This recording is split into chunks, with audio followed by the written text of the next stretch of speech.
Start. समाज की उन्नति भी नियम और अनुशासन पर ही आश्रित है।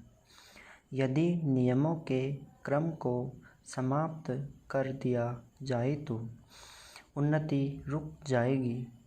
क्या साहित्य, क्या समाज और क्या धर्म, सभी की उन्नति नियमों का कड़ाई के साथ पालन करने के कारण ही हो सकती है। जिस साहित्य, समाज और जिस धर्म के नियमों का पालन दृढ़ता से नहीं हो सका, वह साहित्य, समाज और धर्म नष्ट हो गया। केवल 10 अंकों की व्यवस्था के आधार पर ही गणित में आशातीत उन्नति प्राप्त की जा सकती है। वर्तमान समय की बड़ी से बड़ी मशीनें व्यवस्था के कारण ही सफलतापूर्वक काम कर रही है। उनकी व्यवस्था के कुछ आधारभूत नियम हैं, उन्हीं के अनुसार वे अपना कार्य कर रही हैं। यदि उनके नियमों अथवा व्यवस्था में थोड़ी सी भी कमी आ जाए या ढील दे दी जाए तो वे मशीनें काम करना बंद कर दें और सब बेकार ही पड़ी रह जाए। नियम द्वारा कठिन से कठिन एवं पेचीदा काम भी सरल हो जाता है। आकाश के तारे तथा अन्य ग्रह कितनी व्यवस्था से और नियम पूर्वक अपने अपने मार्ग पर चल रहे हैं। इनमें तनिक सी भी गड़बड़ी नहीं हो पाती। यदि हो जाए तो सारे संसार में प्रलय हो जाए और संसार समाप्त हो जाए। वैज्ञानिक लोग संसार के असंख्य पदार्थों को दूरबीन की सहायता से देखते हैं और आवश्यकता के समय वे उनके बारे में सब कुछ बता देते हैं। ऐसा इसलिए संभव हो पाता है कि वैज्ञानिक उन पदार्थों का अध्ययन करते समय उनके नियमों का भी अध्ययन करते हैं, तब ही उनके बारे में कुछ बता देते हैं। हम धर्म, राजनीति, व्यापार, शिक्षा, यात्रा और सरकार आदि की बातें करते हैं, पर क्या हम यह भी जानते हैं कि इन बातों के बारे में हमने ज्ञान कैसे प्राप्त किया और उसे नियमबद्ध करके पुस्तकों में लिपिबद्ध किया। इन सब के लिए नियमानुसार कार्य करना अपेक्षित रहा है। सफलता प्राप्त करने के लिए नियम पालन करने की अत्यंत आवश्यकता है। नियमों ने ही समाज, देश, राष्ट्र एवं संसार के लोगों को एक सूत्र में बांध रखा है। यद्यपि हमारे विचार, स्वार्थ तथा उद्देश्य भिन्न भिन्न हैं, इसमें कोई संदेह नहीं कि संसार में ऐसे व्यक्ति भी हैं जो किसी नियम, व्यवस्था अथवा अनुशासन को नहीं मानते। कुछ लोग नियमों के आधार पर समाज को एकता के सूत्र में बांध देते हैं। विराम। जहाँ कोई समाज रहता पलता है वहाँ उसके साथ कुछ समस्याएं भी होती हैं।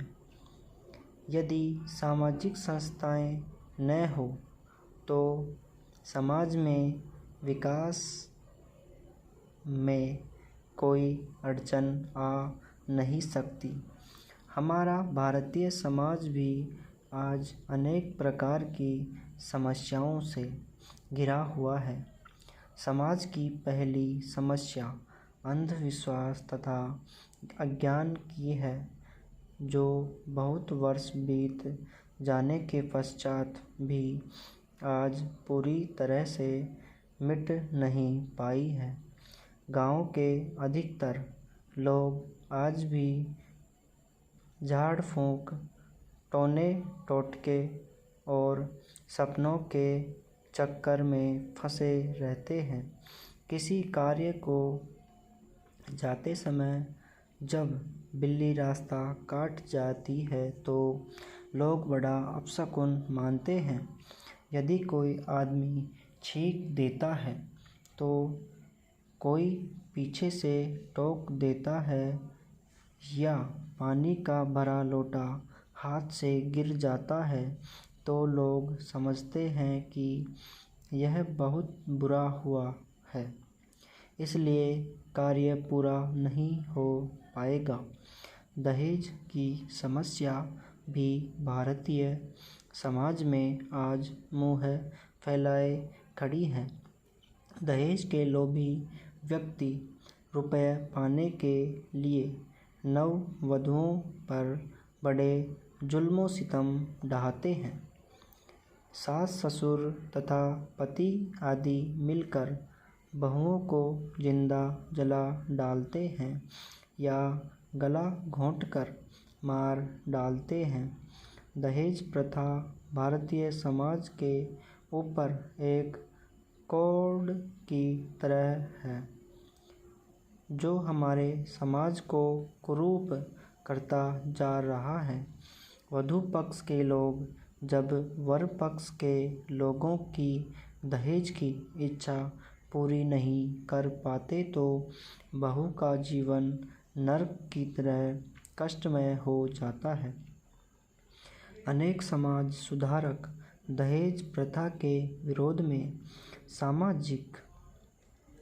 सार्वजनिक स्थानों पर तो अनेक भाषण देते हैं, लेकिन जब से वे अपने पुत्रों की शादी करते हैं तो दहेज लेने से जरा भी नहीं चूकते। भारत की सबसे बड़ी सामाजिक समस्या तो नारियों के उचित विकास की है।